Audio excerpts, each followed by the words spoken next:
कुत्री मालकासमोर वाघ असल्याचं दाखवतात. खरं तर ते मालकाला गंडवतात चटकोर मिळवण्यासाठी. मावाला शरीर घामानं भिजलं होतं, नारडाला कोराट पडली होती. ओलं आणि सुकं याच्यातला फरक समजत नव्हता. मी झराजवळ पाणी प्यायला गेलो. पायाला साप डसला असावा. डोळ्यासमोर अंधारी आली. तेवढ्यात मला कोणीतरी ओढतंय असं वाटू लागलं. शरीराने साथ सोडली म्हणून मी पकडला गेलो आणि मला कुत्र्याला वाघाचे शिकार केले.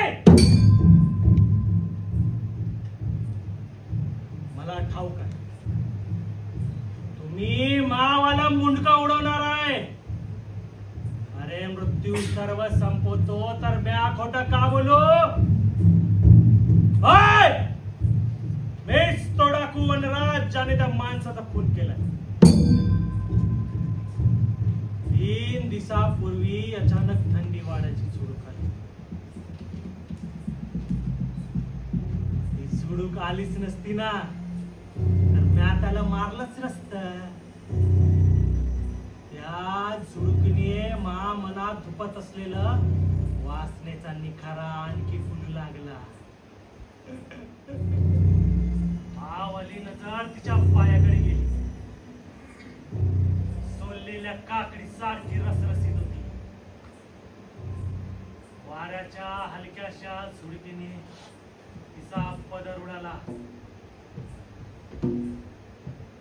आणि ते सौंदर्य बघून मी भांबावून गेलो.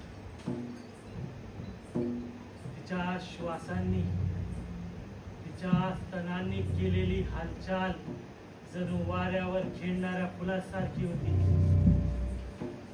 माझी धडधड वाढायला लागली.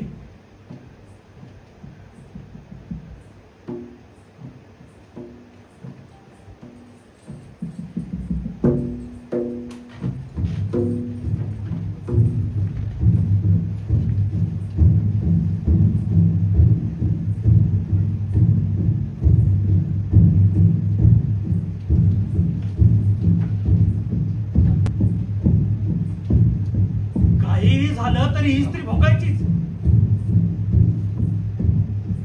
पण मग दुसरा विचार मनात आला. तिच्या नवऱ्याला जिद्द देऊन तिचा भोग घेता आला तर? मागच्या येडीला एका स्त्रीचा भोग घेताना मी दिलेल्या सुखापेक्षा तिच्या नवऱ्याचा आक्रोशच जास्त होता. म्हणून मी ठरवलं या येडीला तिच्या नवऱ्याला जिद्द ठेवूनच तिचा भोग घेणार.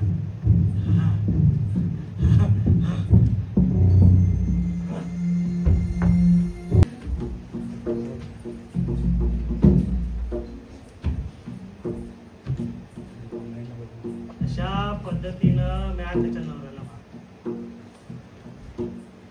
काय खंजीर होय होय होय हे खंजीर होती. त्याच्यानुसार मारलं तिथंच कुठेतरी पडली. नाही बघा साहेब, हे असं खितपडत राहणं मला परवडत नाही. तुम्हाला जी शिक्षा द्यायची ती द्या. कोण आहे मी? वनराज.